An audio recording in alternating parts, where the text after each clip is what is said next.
Just a word of introduction. Shakti is a foundation. We fund policy research and we work with government and other stakeholders to foster policies, market mechanisms, and capacity building in the areas of clean energy, energy efficiency.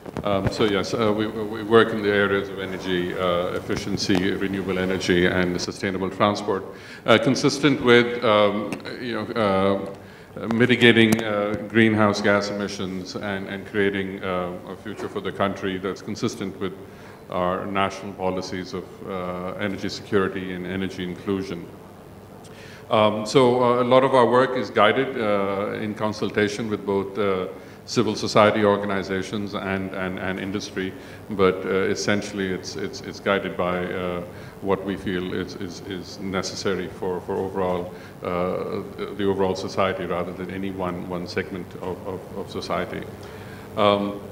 Much is made of the cost of renewables relative to traditional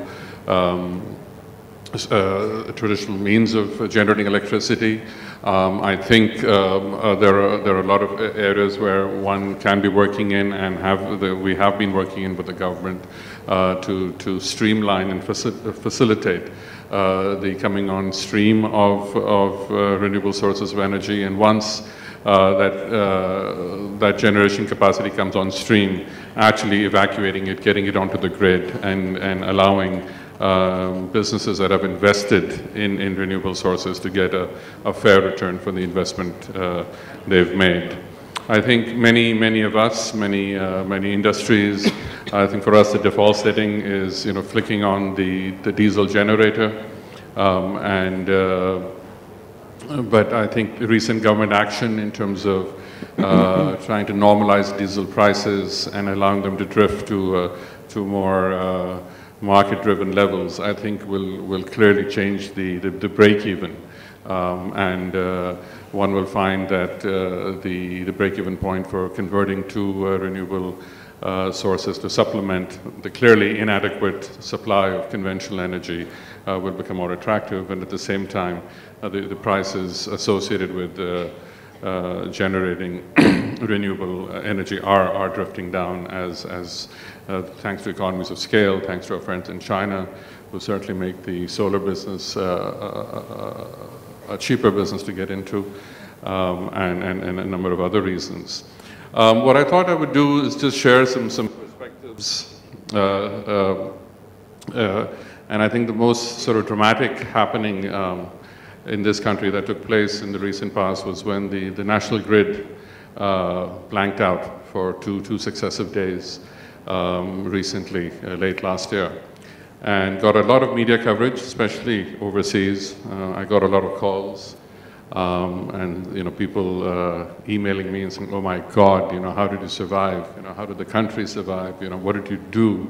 But I think one of the most instructive headlines I saw was, when the lights went out, nobody noticed, which is essentially what happened to this country, because a staggering number of people in this country don't have access to electricity.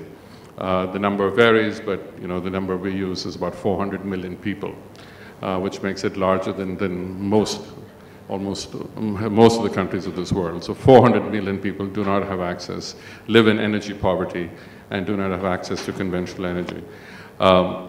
And these folks either live in complete darkness or resort to sources like they need to cut firewood, buy kerosene, or burn inefficient coal chulas to meet their immediate energy needs, which is unfortunate at many levels. It's harmful to the environment. These aren't clean sources of fuel or energy, and cutting forests is clearly not a good thing to do.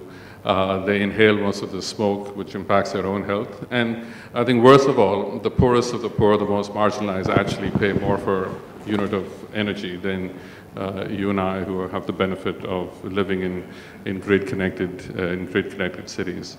Why I'm raising this is really, from a business point of view, I was wondering if business could see an opportunity here.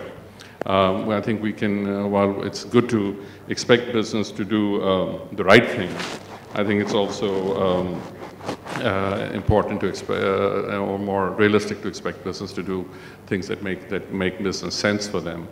So, you know, I see a market of 400 million people starved for a product, a basic product, actually paying more for that product than there should be. And very few businesses are really organized in terms of trying to meet that need. There are a few small micro-level businesses that are using renewable sources of fuel, biomass and solar, and trying to target the needs in this segment. But clearly there's potential for a more systematic approach using clean sources, because conventional sources aren't going to reach these folks in the near future, no matter what ambitious plans the government has for village electrification. That you know, there are business models that exist that work, and you know, it requires somebody to recognize the opportunity here and try to benefit from this opportunity while meeting some very fundamental need of people in the country. You know, the access to electricity is linked to a lot of other fundamental rights, including education, health, livelihoods, etc. So that's one proposition I'd like to share. But clearly, there are huge business opportunities for companies that are trying to cater to other companies, be it in building materials, or in measuring equipment, or in more efficient appliances. And I think those companies that are smart enough to occupy that niche and create space for themselves, you know, will do well. Adapting to climate change is also, I think, a threat for companies, and I think the smarter companies are the ones who recognize that threat and also are positioning themselves not only to at one level benefit from the business opportunities there, but at a second level to actually protect themselves from it.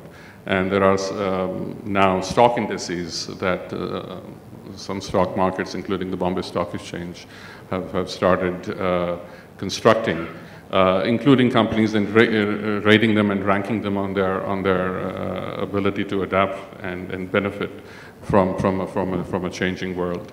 And for many, it's seen as a proxy for good management. That's somebody who's sensible enough to be able to adapt and to foresee such a fundamental change should you know, potentially be able to, you know, possibly manage the business better. So for a number of reasons, I think the larger awareness at the corporate level on resource efficiency, apart from the very basic one, that the less you consume, the lower your costs, the higher your margins, and hopefully the larger the enterprise value. But you know, there are opportunities out there for those who are willing to go out and seek them. Thank you. Thank you, sir.